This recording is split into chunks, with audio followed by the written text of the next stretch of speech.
Christelle Duquesnoy, initiatrice de la communauté Le Sourire en Partage. Aujourd'hui, dans le défi 21 jours pour retrouver le sourire dans les moments d'épreuve, on va répondre à cette question. Et pour cela, j'ai à mes côtés mon légendaire ami, Martin Savoie. Bonjour Martin. Bonjour Christelle. Alors, on s'est rencontrés la première fois à l'Académie Zéro Limite. Tu es la première personne que j'ai rencontrée là-bas. Et le hasard a voulu qu'on était assis l'un à côté de l'autre. Et de ça est née une belle amitié. Moi, ce qui m'interpelle le plus chez toi, Martin, c'est que tu as une capacité à diffuser la joie autour de toi. Et on va dire que cette capacité, cette joie que tu as incarnée complètement, c'est dû à une décision que tu as prise, la décision de suivre ta légende personnelle. Oui, t'as raison. En fait, cette joie-là m'a toujours habité. Mais le pourquoi et qu'est-ce que je suis venu faire ici sur Terre pour... ça, je le savais pas. Hein? Donc, j'étais à la recherche et je faisais plein de choses, mais sans nécessairement avoir le fil conducteur qui me permettait d'être pleinement heureux et satisfait. Et ça, je l'ai découvert quand j'ai découvert que je voulais moi-même vivre ma légende personnelle et que ça, c'était en aidant les autres à vivre leur légende pour attirer le bonheur. Quand est-ce que tu as pris cette décision-là? En quelle année? Quand est-ce que... Ça s'est fait par le biais d'un conférencier qui est venu dans mon milieu de travail, qui est Jean-Pierre Lausier, qui est venu nous... C'était un cours de vente de prime abord. Et Jean-Pierre est arrivé avec l'humain. D'abord, il n'est pas venu nous donner des techniques de vente, il est venu nous parler de l'humain. Et ça, moi, j'avais un désir d'être conférencier depuis des années. Ça m'habitait, c'était sur mon épaule. Mais plus tard, il y avait toujours des bonnes raisons de dire plus tard. Et là, Jean-Pierre a été un peu la bougie d'allumage, de dire, OK, j'ai quelqu'un qui va peut-être m'aider à vivre ce rêve-là de devenir conférencier. Donc, il t'a allumé, en fait, l'activité qui te donnait le plus de joie, il te l'a mise dans la tête. Là, tu t'es dit ce jour-là, c'est ça que je voudrais faire. Ça se peut, exactement. Ouais. C'est là, c'est présent, mais lui, il a allumé. Tu as complètement raison. Et ça, c'était le déclic, vraiment. Ça a été le déclic. Parce que lui, il était d'une générosité. Ensuite, après la formation, je suis allé le voir. Il m'a donné des trucs. Et parmi les trucs qu'il m'a donné, il dit, entoure-toi d'une bonne équipe. Parce que c'est pas quelque chose qui se fait simplement. Et c'est ce que j'ai fait. Je l'ai écouté à la lettre. Et dans cette équipe-là, il y avait deux femmes qui ne se connaissent pas, Aline Carrier et Lorraine Godreau, qui me disent, toutes les deux, sans se connaître, quand je les rencontre pour leur parler de mon projet de devenir conférencier, pourquoi tu veux faire ça? Et la question. Mais la question était excellente, très, très bonne, mais la réponse l'était beaucoup moins. Parce que à ce moment-là, j'ai réalisé que j'avais le goût de le faire, que ça m'habitait, que ça m'animait, mais je ne savais pas pourquoi. Et là, c'était le début d'une belle... Deuxième déclic. Qui je suis vraiment? Hein, pour qui je suis? C'est quoi qui m'anime? Qu'est-ce qui sont mes forces? Quels sont mes talents? Quelles sont mes aptitudes? Quelles sont mes valeurs profondes? Et là, ça a pris j'allais rencontrer une psychologue durant 2 ans, de façon régulière. Bon, au début... parce que je voulais être conférencier et j'allais la voir pour avoir des bons trucs. Donc, je me mentais à moi-même. L'orgueil homme était là. Et j'ai eu quand même l'humilité au bout de 2 visites de bien comprendre que j'allais là pour apprendre à me connaître. Sur moi. J'ai travaillé sur moi, j'ai travaillé sur ma relation avec mes enfants, avec ma conjointe de l'époque. Et tout ça, ça a été le début d'apprendre à me connaître, à savoir qui je suis, pour ensuite savoir pourquoi je voulais faire ce chemin-là, pourquoi je voulais être conférencier. Alors donc pour toi, vivre sa légende, si tu devais donner une définition, ce serait quoi? C'est un peu ça, hein? Ça nous amène à vivre sa légende, c'est d'être en cohérence avec qui je suis. C'est de prendre les bonnes décisions. En fait, c'est de poser des actions et prendre des décisions en cohérence avec mon être profond. Mm-hmm. Et c'est à ce moment-là, quand on vit notre légende, c'est à ce moment-là qu'on est vraiment pleinement heureux, qu'on rayonne, qu'on est capable d'aider les gens autour de nous. Et ça, chacun a sa légende personnelle. Chacun a son chemin à lui. Alors justement, la légende personnelle de Martin, aujourd'hui, c'est quoi? Ouais. Qu'est-ce qu'il fait, Martin? Qu'est-ce que je fais? En fait, je t'amène à peut-être ma mission profonde. Je suis la lumière puissante et bienveillante qui rend les gens heureux. Ça, bon, ça se C'est dit, beau, hein, c'est beau. c'est pas pire, hein, mais je l'ai pas découvert comme ça et c'est pas quelqu'un qui m'a dit, tiens, prends ça, puis c'est le fruit de Un cheminement. d'un cheminement qui m'a amené là. Maintenant, bon, je le dis là parce que tu m'amènes dans ce chemin-là, mais c'est pas quelque chose que je Tu vais, te répètes que tous je les 5 répète, minutes. non, exactement. C'est là, ça m'habite, et par contre, mes décisions, ce que je fais dans la vie, c'est en cohérence avec ça. C'est aligné avec C'est ça. aligné avec ça. Donc, et comment ça s'aligne? Je te le dis concrètement. Je fais de la musique traditionnelle. Hein? Donc, je suis dans la grande débâcle. C'est la joie. Ça, c'est lumineux. Les gens ont du plaisir. Je rayonne et ça me remplit de bien-être, de joie, de fierté de voir les gens qui s'amusent devant moi. Donc ça, c'est en cohérence. Un groupe de musique, de danse qui s'appelle Les Jarrets Noirs, je fais partie de la troupe. Même chose. Je donne ce que j'ai de meilleur, je donne mon énergie et de voir les gens sourire, de voir les gens avoir du plaisir, ça m'anime. Quand je suis maître de cérémonie aussi, parce que c'est autre chose que je fais. Donc, tu vois que j'ai plusieurs cordes à mon arc, mais le fil Ça conducteur, reste en cohérence avec ta phrase. tout avec ça en étant. Et quand je le fais, je me pose la question. Est-ce que je le fais Est-ce que vraiment je en suis cohérence vraiment avec ça? alignée? Ouais. Ouais. C'est allé même jusqu'à... je suis propriétaire d'immeubles. Hein, puis, et il faut se le dire, quand je les ai achetés au début, c'était un placement financier, puis c'était pour faire un fonds de pension. Et à un moment donné, je me suis dit, oh, là, c'est un peu moins en C'est pas le même cohérence. pourquoi. Hein? C'est pas le même pourquoi. Là, il y a quelque chose qui fait moins de sens dans tout ça. Et là, j'avais deux choix. Soit que je trouvais un sens au fait que je l'avais, ou que je m'en départissais parce que ça prend du temps, ça prend de l'énergie, et j'ai trouvé un sens. Ah. J'ai trouvé un sens qui est de fournir à ces gens-là un milieu où il fait bon vivre. OK. Donc, mes décisions, quand j'ai des rénovations à faire, quand les gens me font des demandes, quand je suis obligé d'aller voir un locataire qui est peut-être un peu plus turbulent par rapport aux autres, ben, je vais pas le voir lui pour lui faire de la misère. Je vais le voir lui pour que les autres aient un milieu de vie plus intéressant et plus le fun à vivre. Donc, ça, ma motivation a changé, mon pourquoi a changé, et la Et il y a de la conséquence. joie dans tes immeubles, Et finalement. il y a de la joie dans mes immeubles parce que ce que je me suis aperçu, c'est qu'au fil du temps, les gens qui viennent rester dans mes immeubles, Ils viennent pour cette énergie-là. ils viennent pour cette énergie-là, carrément. Hein? Donc, au fur et à mesure que les nouveaux arrivent. Donc, il y a moyen, dans peu importe la sphère, peu importe la corde qu'on décide d'ajouter à notre arc, il faut y trouver l'alignement. Et quand on le trouve, ça fait du sens. Ouais. Donc, ça rend heureux. Donc, on l'a dit, hein, ça a pris tout un cheminement. Donc, ça se fait pas en 5 minutes ni du jour au lendemain. Non. Non, ça serait beau. Mais combien de temps, toi, à partir du moment où tu as pris la décision, combien de temps ça t'a pris pour vivre pleinement ta légende? Tu penses plusieurs années, d'après ce que j'entends? C'est des années, puis c'est un modèle continu. Hein, ouais. Tu t'estimes que tu es toujours en processus, finalement? J'estime que je suis toujours en processus parce que les vieux plis nous ramènent souvent le travail acharné ou la fuite, elle est là, elle est toujours présente. Il faut se ramener. Il faut se ramener. Il faut se ramener, c'est un travail de tous les jours.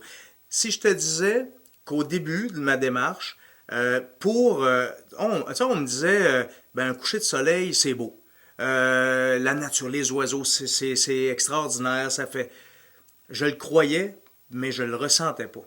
Ouais. Alors, durant plusieurs semaines, je m'assoyais puis je regardais le coucher du soleil en me disant c'est beau.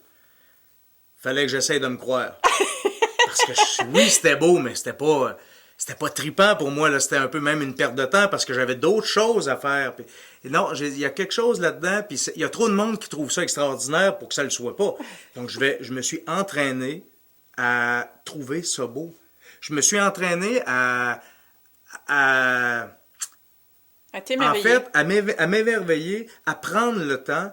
Et là, ce qui est arrivé, il est arrivé un déclic. Au bout de quelques fois, je me suis mis à les entendre, les oiseaux. Je me suis mis à sentir le vent qui venait, les sensations, de revenir dans le moment présent, de revenir dans le ressenti. Et comme je ne l'avais jamais pratiqué, c'était normal que ça n'arrive pas du premier coup. Ça a pris le temps que ça avait à prendre. Et aujourd'hui, grand bien m'en fasse parce que c'est beaucoup plus rapide. J'ai pas besoin d'une méditation très longue. J'ai juste besoin de m'arrêter puis de regarder la rivière ou de regarder le jardin du voisin et ça fait OK, wow. Gratitude. Gratitude, hein, ce mot-là est revenu. Oui. Maintenant, je l'incarne, puis il faut le dire. Faut pas juste le penser puis se le garder pour soi. Faut le dire. Faut le dire. Merci. Merci, gratitude pour tout ça. Et ça fait du sens. Ouais. Alors, vivre sa légende, ça ne veut pas dire que c'est simple. Hein? C'est pas simple. Parfois, ça demande la patience. Parfois, ça demande la persévérance. Parfois, ça demande de l'audace. Oui. Qu'est-ce qui a été le plus dur dans ce processus-là pour toi, tu penses? Le plus difficile dans le fait de vivre sa légende, c'est de savoir dire non. De savoir dire non à ce qui ne fait pas de sens, justement. Aux sollicitations, peut-être extérieures. Absolument. Qui sont là, qui sont présentes, qui sont omniprésentes. Quand on est beaucoup dans l'action, l'action amène l'action. Hein? Il y a des gens, les gens te voient aller, ils voient que ça, ils ressentent l'énergie que tu as. Et il y a plein d'offres qui sont faites. Ouais. Des offres de toutes sortes, hein, que ce soit des offres d'affaires ou aux offres de bénévolat, mais ou à la sollicitation de ton temps, de qui tu es. Et d'apprendre à dire non parce que ça n'est pas cohérent. Oui, parce que finalement, quand tu n'es plus en cohérence, tu n'es pas bien. Ben, tu n'es pas bien, exactement. Et à la limite, l'humain est assez bien fait. L'humain va s'adapter. Je vais être capable de m'adapter à une situation, même si elle n'est pas en cohérence avec qui je suis. Même si tu as dit oui alors que tu aurais dû dire non. Exactement. Et je vais le faire. Et je vais le faire du mieux possible. Je vais le faire avec... Ce que ça fait, par contre, et c'est là qu'il faut prendre conscience, c'est que quand je suis dans un endroit où je ne devrais pas être, je suis nécessairement pas à l'endroit où je devrais être. Hein? On n'est pas à deux places. Fait que quand on dit pas non à quelque chose qui fait moins de sens, on dit non à quelque chose qui aurait pu en faire plus. Il faut essayer de contrebalancer. Oui. Puis dans mon cas, moi, c'est peut-être l'aspect du couple, hein, de l'intimité qui est moins présente quand je dis oui à tout. Ben, ça fait des journées qui sont excessivement longues. Ça fait des journées où je fais plein de choses que j'aime, mais la contrepartie, on délaisse quelque chose. Et je te dirais que c'est encore aujourd'hui mon défi le plus grand, c'est celui-là. Pour vivre réellement ma légende personnelle, c'est de savoir dire non à quelque chose qui est moins en cohérence avec mon rêve, avec qui je suis. Donc c'est le processus dans lequel tu es encore aujourd'hui. Absolument. Et je pense que je vais être dans ce processus-là longtemps. Et c'est pas grave. C'est pas grave. Il s'agit juste... d'être capable d'être observateur. Oui, de revenir sur une situation. Il faut être capable de dire, d'accepter aussi qu'on a peut-être pris une mauvaise décision, de dire, OK, je me sers de cette mauvaise décision-là pour en prendre une meilleure la prochaine fois. Oui, hein? Une vraie conscience pour être plus vigilant la prochaine fois. Carrément. Ah oui. Et donc, avant de la trouver, cette légende-là, est-ce qu'il t'est arrivé de perdre le sourire? Oh, oui. Hey, j'étais...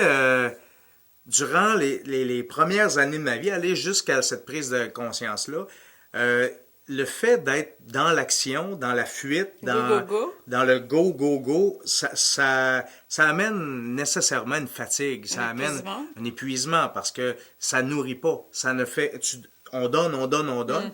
On se nourrit à l'occasion de la tape dans le dos ou du félicitation ou quand ça vient de l'extérieur. C'est toujours plaisant de se faire dire qu'on est bon et qu'on a bien fait, mais ça dure très peu de temps. Ouais. Et ça vient... C'est pas en équilibre avec le reste. C'est vraiment pas en équilibre. Ça ne vient pas emplir tout le trou que l'énergie que ça a pris à créer un événement ou à faire que... Et ça, pour moi...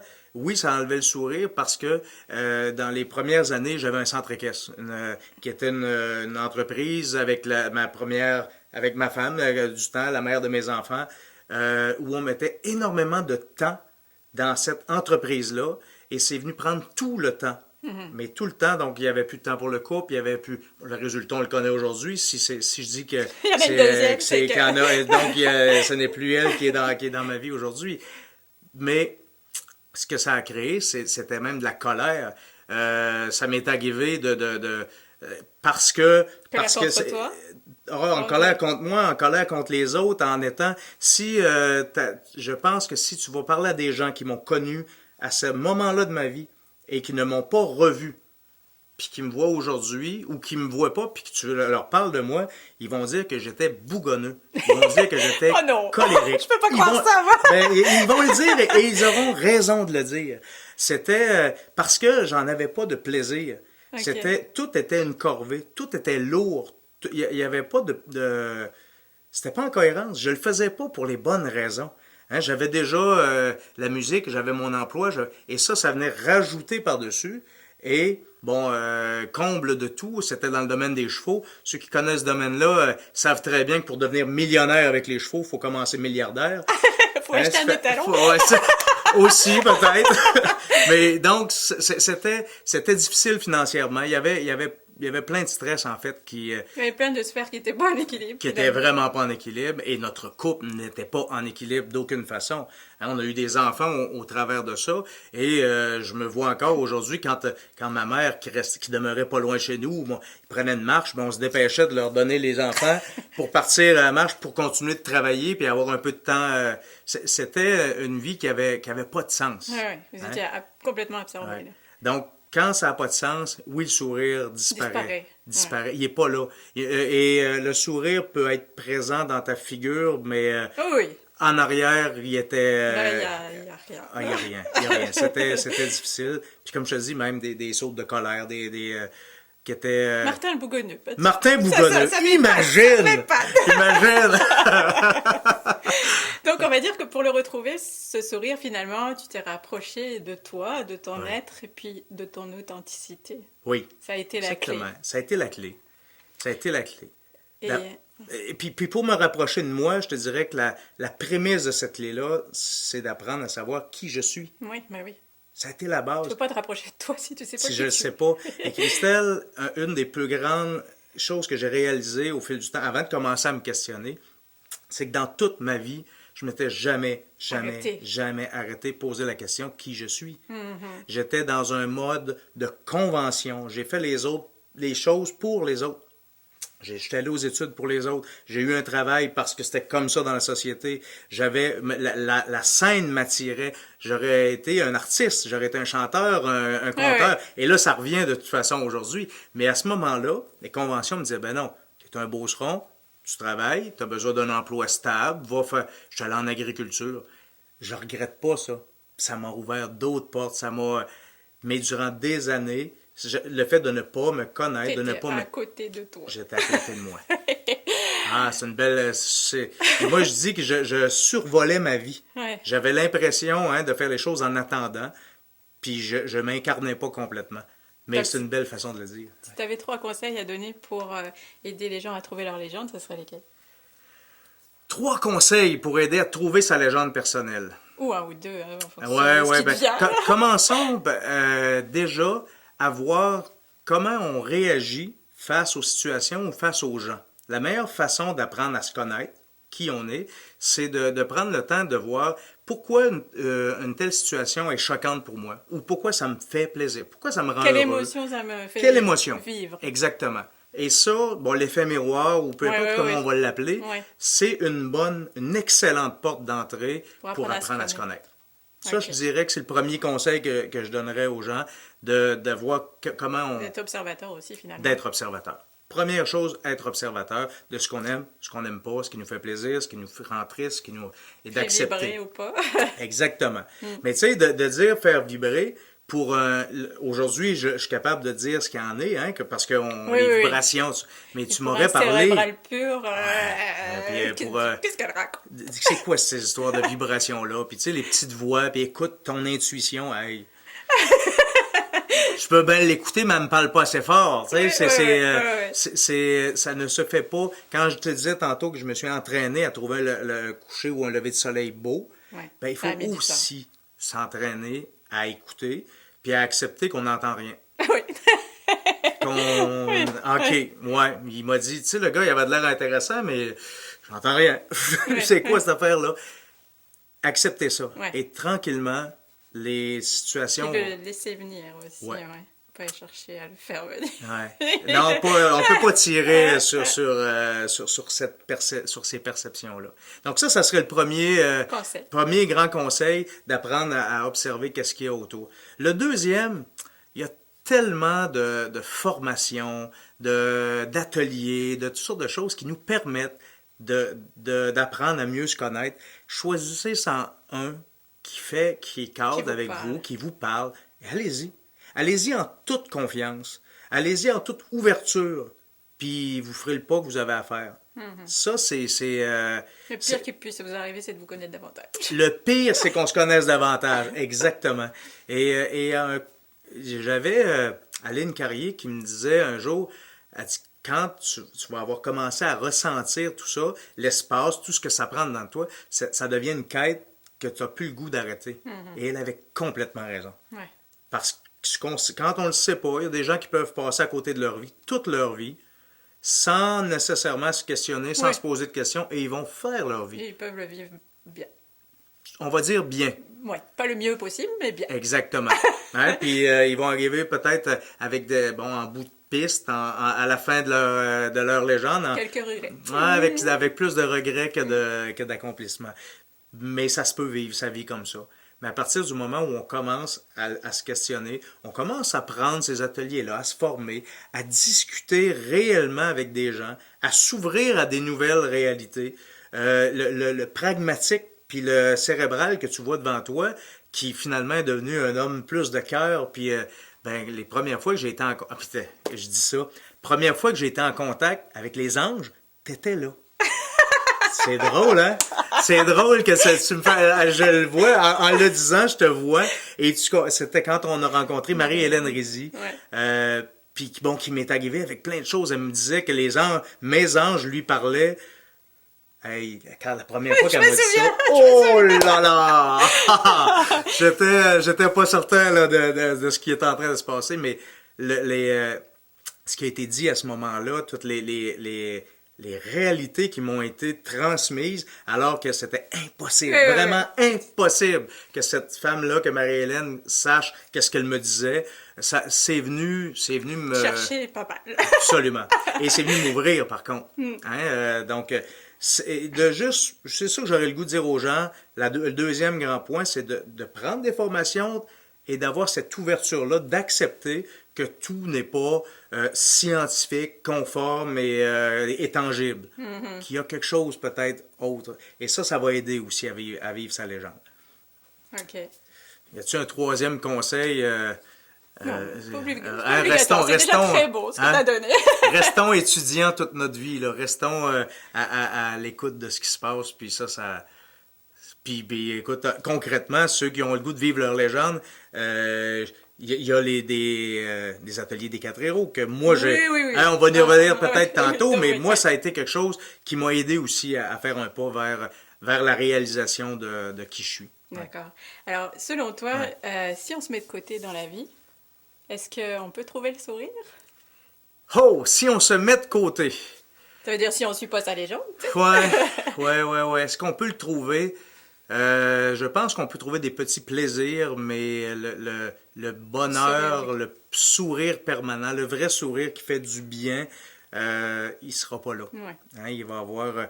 on le disait tantôt, j'ai des gens que j'ai en tête aujourd'hui qui étaient pleins de sourires et qui finalement avaient un mal-être, un mal dans l'âme incroyable. J'appelle ça le sourire de survie des fois. Oui, dans ce cas-là, une personne, c'était un sourire de survie.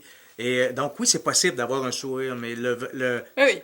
Hein, celui qui fait du bien, là, le vrai, je pense pas qu'on puisse vraiment se réaliser si on est à côté de qui on est. Ou en tout cas, si on ne cherche pas à le trouver. Ouais. Hein, d'être complètement en cohérence, c'est le travail d'une vie. Mais d'y aller, puis de se diriger vers là, ça... C'est tout un processus. C'est tout un processus, mais oui, le sourire, il va être là, puis il va être là réellement. Il va faire du bien. Ouais. Donc, on va résumer tout ça. On va dire, soyez vous-même dans toutes les sphères de votre vie et honorez tout simplement votre côté unique. C'est comme ça, je pense, qu'on va trouver le sourire, le vrai, celui dont on parlait, le sourire du cœur. Absolument. Alors, on va se rapprocher, Martin. Oui. On va offrir notre sourire légendaire à notre belle communauté. Et on va leur rappeler qu'il est bon de sourire à tout, de sourire à tous et de sourire à la vie. On vous aime. Oui.